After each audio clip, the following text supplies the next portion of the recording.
Bonjour à tous, je suis Émilie B, coach de vie, coach love, servante de Dieu, directrice artistique et conseillère en images.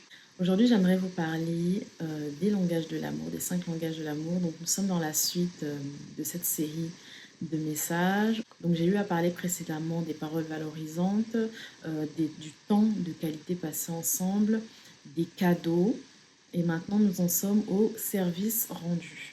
Beaucoup de personnes ont ce langage comme langage favori, il faut le dire, et c'est pas souvent facile à interpréter, c'est pas souvent facile à comprendre.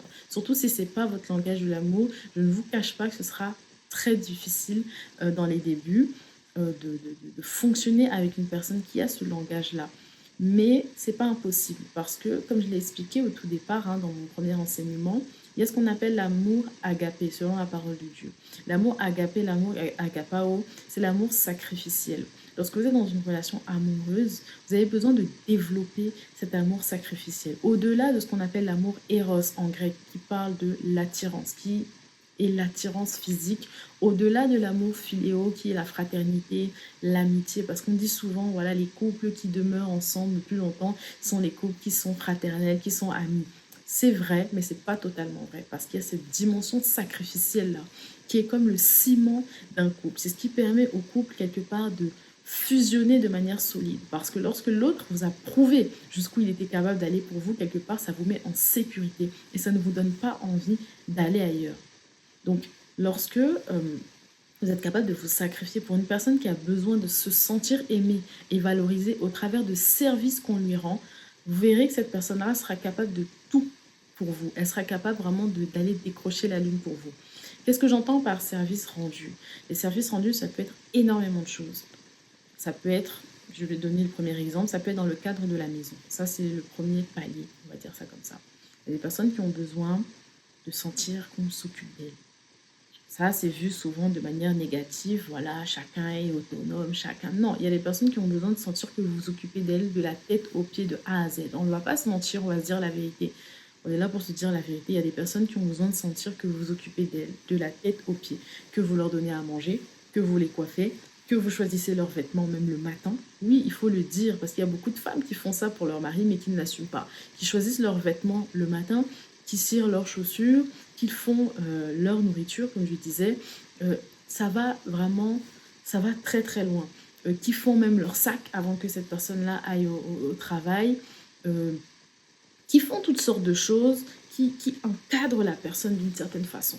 Donc ça, c'est des sujets tabous parce qu'aujourd'hui, dans la société, voilà, on va dire que non, voilà, il faut partager les tâches, etc. C'est vrai qu'il faut partager les tâches. Moi, je suis pour ce mode de fonctionnement. Il faut que chacun ait sa place dans la maison, il faut que chacun ait sa place dans le foyer. Une personne ne peut pas tout faire, sinon il y a un problème. Sinon l'autre est paresseux et l'autre s'appuie sur la personne. Mais par contre, il faut bien déterminer qui fait quoi. Et ça, il n'y a pas de règle universelle pour ça. Les personnes qui vous diront qu'il y a une règle universelle vous mentent. Chaque personne a sa façon de voir le monde, a sa façon de voir les choses, et c'est à vous de déterminer comment votre conjoint voit les choses. Il y a des maisons où ce sont les hommes qui s'occupent des enfants. Selon certaines cultures, ça paraîtra étrange, mais selon le couple, c'est une bonne chose. Il y a des hommes qui s'occupent des enfants et des femmes qui vont au travail. Qui sommes-nous pour les juger si ça fonctionne bien comme ça? Il y a des personnes qui vont être outrées, qui diront non, c'est pas normal. Non, chaque couple trouve son mode de fonctionnement. Il y a d'autres relations où c'est la femme qui s'occupe de la maison et c'est l'homme qui va travailler. Encore une fois, c'est leur mode de fonctionnement. Il y a des couples où chacun est égal à égal. C'est-à-dire que la femme travaille, l'homme s'occupe un peu de la maison, la femme s'occupe un peu de la maison. Encore une fois, c'est leur mode de fonctionnement. Il y a des couples où ce sont les autres qui font tout pour eux. Ça peut être la famille, ça peut être des employés. Il y a des personnes voilà, qui fonctionnent comme ça. Ils sont comme des, je vais dire comme des pachas. Et je ne dis pas ça de manière péjorative, parce que je ne suis pas là pour juger la vie des autres, mais ils sont comme des pachas. Ils fonctionnent peut-être dans leur mission de vie. Ils ont peut-être des vocations très fortes. Et c'est leur famille qui s'occupe des enfants. Il y a des membres de leur famille même qui vivent chez eux. Il y a des personnes qu'ils emploient pour travailler pour eux, pour s'occuper de la maison, pour tout faire, pendant qu'eux, ils sont occupés à deux à aller conquérir le monde ou à aller accomplir leur vocation. Ça aussi, c'est un mode de fonctionnement. Donc, quel est le mode de fonctionnement de ton couple? Est-ce que vous vous êtes mis d'accord dès le départ? Parce qu'il y a des personnes dès le départ qui disent oui, mais pas de façon sincère. Vous dites oui au départ parce que vous avez envie d'être avec la personne et vous ne vous posez pas les bonnes questions. Vous ne vous mettez pas d'accord. Et le problème, c'est que à un moment donné, quand vous êtes maintenant dans le foyer, quand vous êtes maintenant dans ce mariage, finalement, dans cette relation, qu'est-ce qui se passe? Il y a des frustrations. Il y a des frustrations et puis à la fin, ça explose. Donc c'est important aussi, la parole de Dieu nous dit que pour que deux personnes marchent ensemble, elles doivent se mettre d'accord. Apprenez à vous mettre d'accord avant de vous engager avec quelqu'un. Et si vous vous rendez compte que la façon de fonctionner de la personne n'est pas la vôtre, si vous vous rendez compte que ses valeurs ne sont pas les vôtres, il y a deux solutions. Soit vous faites un compromis et vous acceptez de fonctionner comme cette personne-là, soit vous ne vous mettez pas avec cette personne-là. Parce que tôt ou tard, un élément qui n'est pas bien réglé dans un couple finira forcément à un moment donné par ressurgir. Donc, assurez-vous dès le départ de vous mettre d'accord sur tous les points. Parce que tôt ou tard, ça finira par ressurgir. Donc, faire bonne figure dès le départ, c'est pas la solution. Dès le départ, il faut apprendre à parler de tout, à mettre les cartes sur table et à discuter et à se mettre d'accord. Tout simplement. Donc, pour revenir au langage des services rendus, voilà. Ça peut être aussi une personne qui a besoin que vous la souteniez dans son projet. Il y a des personnes qui ont des projets, il y a des personnes qui ont des vocations. C'est-à-dire, c'est une vocation, c'est quelque chose de prenant. Faites attention aussi lorsque vous vous mettez en couple avec une personne. Si cette personne a conscience de sa vocation dès le départ, cherchez à comprendre quelle est cette vocation. Cherchez à comprendre si vous allez réussir à trouver votre place dans cette vocation. Parce qu'une vocation, c'est extrêmement prenant. Je vous donne mon exemple étant servante de Dieu, à la fois coach, à la fois conseillère en image, à la fois directrice artistique. Ma vocation en tant que serviteur de Dieu et coach est extrêmement prenante. Cette vocation est extrêmement prenante. Ça signifie que ce serait une erreur pour moi de m'approcher d'une personne qui n'a pas une vocation au moins égale ou supérieure à la mienne. C'est pareil pour vous. Apprenez déjà premièrement à connaître vous, si vous avez une vocation, à connaître quelle est votre mission de vie, à quoi vous êtes appelé. Parce que si vous le découvrez dans votre mariage, ça risque d'être très compliqué. C'est pour ça qu'on explique souvent aux personnes que le célibat, c'est pas une malédiction. Le célibat, c'est pas un échec. Le célibat, c'est une opportunité. Un homme de Dieu a dit ça un jour. Le célibat, c'est une opportunité pour apprendre à vous connaître. Le célibat, c'est une opportunité pour travailler sur vous-même, pour restaurer votre âme, pour travailler sur vos défauts, pour travailler sur vos qualités. Parce que lorsque vous allez rentrer dans cette relation amoureuse, lorsque vous allez rentrer dans ce mariage finalement, et que si jamais il arrive que vous découvrez votre mission de vie à l'intérieur du mariage, ou que vous découvrez votre vocation à l'intérieur du mariage, je vous souhaite vraiment que cette personne en face puisse l'accepter ou puisse y prendre part. Donc ça, c'était une parenthèse. Si cette personne a une vocation, peut-être que son langage de l'amour, c'est le langage des services. Peut-être qu'elle a besoin de sentir que, d'avoir un partenaire de destinée, elle a besoin de sentir que cette personne-là va l'accompagner dans cette vocation, que cette personne sera une aide semblable dans cette vocation. Donc, le langage des services, c'est aussi apprendre à accompagner une personne dans sa vocation, être son aide. Quelqu'un qui, aujourd'hui, vraiment, je pense que les gens n'arrivent pas à mesurer l'ampleur des choses. On entend beaucoup de femmes qui parlent des high value men, c'est-à-dire les hommes à fort potentiel. Les hommes à fort potentiel, c'est les hommes qui gagnent beaucoup d'argent, c'est les hommes qui sont intelligents, qui sont beaux, qui sont charismatiques, voilà, toutes ces choses-là. Pour être avec ce type d'homme, je vous assure qu'il faut avoir un sacré bagage. C'est vrai que moi, je crois beaucoup à la grâce de Dieu.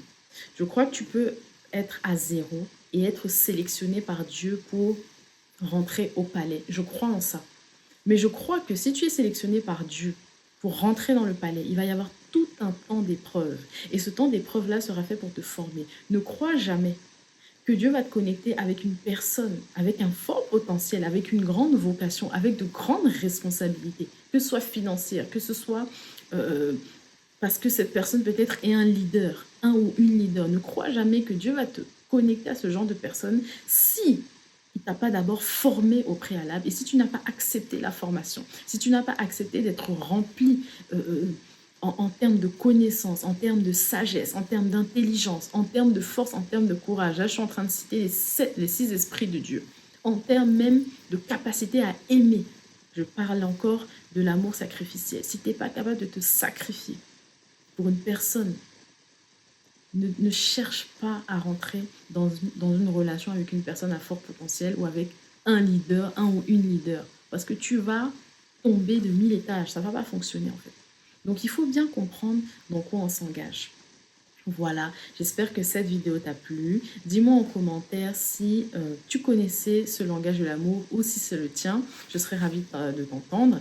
Et si tu es une personne qui a justement eu la vocation, si tu es une femme, tu as la vocation, tu sais que tu es appelée à être en couple avec un leader charismatique, si tu sais que tu es appelée à te marier avec un homme, voilà, avec un homme à fort potentiel, avec une personne qui a une grande vocation. Tu sais que tu es appelé à ça et tu sais que tu dois te préparer à ça, mais tu ne sais pas comment. Tu ne sais pas de quelle façon. Tu n'as pas les clés. Tu te sens comme perdu et tu as l'impression que tu n'y arriveras jamais. Contacte-moi. Je propose le mentoring. Le mentoring, c'est un accompagnement exclusivement aux femmes.